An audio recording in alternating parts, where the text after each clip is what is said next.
পৃথিবীর বহু দেশে আমার যাওয়ার সুযোগ হয়েছে, কিন্তু জমিনের উপরে এত সবুজ চত্বর দুনিয়ার খুব কম দেশে আছে। বিস্তীর্ণ এলাকা মরুভূমি পাহাড়ে ভর্তি, আমাদের দেশে ওরকম নাই। যা আছে আল্লাহর নিয়ামত হিসেবে একেবারে সবুজ চাদরে ঢেকে আছে। আমাদের মাটির নিচে সম্পদ আছে, আমাদের মাটির উপরে সম্পদ আছে, আমাদের সমুদ্রে সম্পদ আছে, সমুদ্রের নিচে সম্পদ আছে, কিন্তু একটা সম্পদের অভাবে এদেশের মানুষ পুরোপুরি ভাবে শান্তি এবং সমৃদ্ধির মুখ দেখছে না।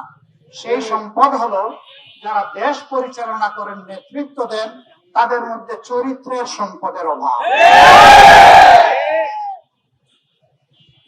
আজকে এক এক করে স্বাধীনতার 54 বছর চলে গেল। এই সময়ে অনেক দল, অনেক শাসক এসেছেন। ক্ষমতায় বসার আগে সকলেই জনগণকে অনেক সুন্দর সুন্দর কথা বলে, কিন্তু ক্ষমতায় যখন তারা বসে যান তখন তারা জনগণকে ভুলে যান। ক্ষমতায় যাওয়ার আগে বলেন আমি রাজনীতিকে জনসভা মনে করি আর জনসভাকে ইবাদত মনে করি, কিন্তু যখনই ক্ষমতায় গেলেন তখন ইবাদতটা জিহালতে পরিবর্তন হয়ে যায়। তারা ক্ষমতায় যাওয়ার আগে একেবারে দুধের মোহর দিয়ে বাসায় দেন সমাজকে, কিন্তু ক্ষমতায় যখন যান তখন তারা জনগণের পকেটে হাত দেন। গরিব ধনী কোনো বাস বিচার নাই, সবার পকেট কাটেন। তারা সবার পকেট কাটেন, লুটতরাজ করেন, ব্যাংক লুটতরাজ করেন, ফিনান্সিয়াল সেক্টর লুটতরাজ করেন, ব্যবসা বাণিজ্যে চাঁদাবাজি করেন, সব করে দেশকে একটা অস্বস্তিকর পরিবেশের দিকে ফেলে দেন। লুটের টাকা যেহেতু হারাম টাকা, যেহেতু অবৈধ ইনকাম, তাই দেশে এটা রাখার সাহস করে না, তখন এটা বিদেশে পাচার করে দেয়। গরিব মানুষের টাকা যারা বিদেশে পাচার করে এবং এইভাবে জনগণের সাথে ধোঁকা প্রতারণা করে, যারা জাল জালিয়াতি করে অপরাধ করে, তারা আসলে মাফ করবেন, এরা আমাদের দেশে যে সমস্ত ভাই বোনেরা পেটের তাগিদে ভিক্ষা করেন তাদের চাইতেও নিম্ন স্তরের প্রাণী। ভিক্ষা যদি কেউ পেটের জ্বালা মিটানোর জন্য করে, এটা হারাম নয়। আল্লাহর বিধানে এটাকে হালাল রাখা হয়েছে এবং সম্পদশালীদেরকে উৎসাহিত করা হয়েছে, যারা গরিব তাদের দিকে সদয় দৃষ্টিতে দেখার জন্য, সদয় হাত বাড়ানোর জন্য। কিন্তু যারা নিজেদের হাত অন্যের পকেটে ঢুকায় দেয়, এটাকে আল্লাহ হারাম ঘোষণা করেছে। আমরা একটা দুর্নীতিমুক্ত বাংলাদেশ চাই। আপনারা সবাই চান?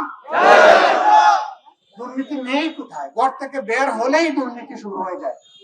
আপনি যেখানে যাবেন সেখানে দুর্নীতি, সেখানেই চাঁদাবাজি, মানুষ অতিষ্ঠ। এই জেলায় একেবারেই মানুষ এখন হাঁসফাঁস করছে। আমরা এই যন্ত্রণা থেকে দেখতে চাই যে আমাদের জাতি অতরেই মুক্তি পাবে ইনশাআল্লাহ। আমরা দুর্নীতির বিরুদ্ধে যুদ্ধ ঘোষণা করেছি। এই দুর্নীতি সমাজ থেকে নির্মূল না হওয়া পর্যন্ত আমাদেরকে কেউ থামাতে পারবে না ইনশাআল্লাহ। আমাদের এই যাত্রা অব্যাহত থাকবে ইনশাআল্লাহ। আমরা এরপরে বলেছি বাংলাদেশের গ্রাম থেকে শুরু করে সুপ্রিম কোর্ট, কোথাও মানুষের জন্য এখন ন্যায় বিচার অবশিষ্ট নেই।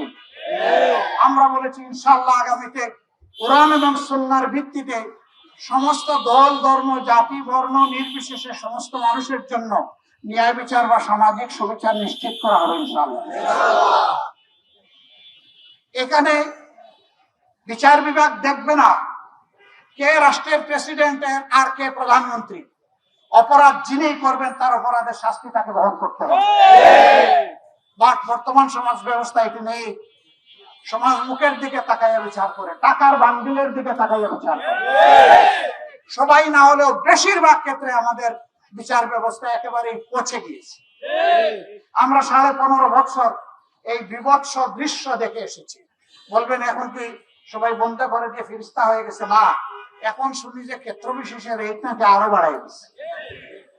আমরা আপনাদেরকে আশ্বস্ত করতে চাই, রাষ্ট্রের সকল নাগরিক তার যোগ্যতা অনুযায়ী রাষ্ট্রের সেবা করবেন, চাকরি করবেন, ব্যবসা করবেন, উদ্যোক্তা হবেন, কিন্তু কারো দ্বারা অন্য কারো হক নষ্ট করতে দেওয়া হবে না ইনশাআল্লাহ। যার হক তার হাতে ফিরিয়ে দিতেই হবে। তিনি যে পর্যায়ের মানুষ হোক তাকে জবাবদিহিতার আওতায় আনা হবে। কেউ জবাবদিহিতার বাইরে থাকবেন না ইনশাআল্লাহ। আমাদের দেশে দুর্নীতি দমন কমিশন আছে, কিন্তু মাঝে মাঝে পত্রিকায় দেখবেন সেই কমিশনের স্বয়ং কর্তা ব্যক্তিরা দুর্নীতিতে গলা পর্যন্ত ডুবে গেছে। ওরে বাবা, শস্যের মধ্যেই যদি ভূত থাকে তাহলে ভূত তাড়াবেটাকে, এখানেই তো ভূত। ইনশাআল্লাহ এখন যারা দুর্নীতি করে তারা হয়তো মনে করবে, হায় রে বাবা, তাইলে তো না খেয়ে মরতে হবে। দেখি না বাবা, তোমাকেও না খেয়ে মরতে হবে না, কারণ তুমি তো ঘুষ নাও এক জায়গায় তোমার দফতরে, কিন্তু তোমাকে চলতে হয় সারা দেশে এবং দেশের অভ্যন্তরে। তুমি যে আরো 10টা দপ্তরে যাও, সেখানে কিন্তু তোমাকে ঘুষ দিতে হয়। তুমি যদি তোমার দপ্তরের পরিচয় দাও, বলবে স্যার ওখানে তো আপনারটা আপনি নেন, এখানে আমারটা আমারে দেন। আপনি তো সব জায়গায় দিতে বাধ্য হবেন। ফলাফল কি? দিন শেষে হালাল তরিকায় হলে যেমন আপনার চলতো, দিন সময় শেষে দিতে দিতে আপনার তহবিল উজাড় হয়ে যাবে, আপনার আর থাকবে না। তাহলে কেন এই হারামের বোঝা আপনি বহন করবেন? রাষ্ট্র আপনাকে এমন ভাবে সম্মানিত করবে যে আপনি যে চাকরিটা করবেন আপনার যোগ্যতা অনুযায়ী আপনাকে আপনার পাওনা সম্মানের সাথে হাতে তুলে দেওয়া হবে, সেই যোগ্যতা মাফিক। অতএব আপনি সম্মানের সাথে আপনার পরিবার পরিজন নিয়ে সম্মানে বসবাস করবেন। কিন্তু আপনি যখন চুরি চামারি করবেন, তখন সামনের লোকজন আপনাকে বড় মাপের উচ্চ সুরে সালাম দেবে, একটু আড়ালে গেলে বলবে লোকটা বড়ই খারাপ, বদের হাড্ডি, আকন্ত দুর্নীতিবাজ। তো আপনার লাভটা কি হলো? বরঞ্চ আপনার সামনে এসে আপনাকে নিঃশ্বাস সালাম করুক আর না করুক, যদি আপনার অ্যাবসেন্সে বলে যে না এই লোকটা দেশের জন্য একটা নিয়ামত, একটা সম্পদ, আপনি তাইলে আসল নাগরিক, আপনি এই দেশের সত্যিকারের দেশপ্রেমিক নাগরিক। সম্মানিত বন্ধুগণ, ব্যবসা বাণিজ্য আমাদের ভাইয়েরা করে, বোনেরা করে, কিন্তু তাদের বুবা কান্না কেউ শুনে না। আসে আইসা হাব ভাব দেখায়, একজন বলে ইনি আমাদের বড় ভাই, এলাকার বড় ভাই। ছোট ভাইরা তিরিং তিরিং করে। তো দোকানে গেলে তিনি জিজ্ঞাসা করেন, ব্যবসায়ী জিজ্ঞাসা করেন, আচ্ছা আপনি বড় ভাই, বুঝলাম, আমার কি করতে হবে? না, এখানে এই পোলা পাইন আমার সাথে চলে, তো এদেরকে একটু দেখে রাখতে হবে। ভাই আমি তো আমার ব্যবসা দেখে রাখবো, পোলা পাইন দেখবো কেমনে? বুঝেন না মিয়া, দেখার অর্থ কি?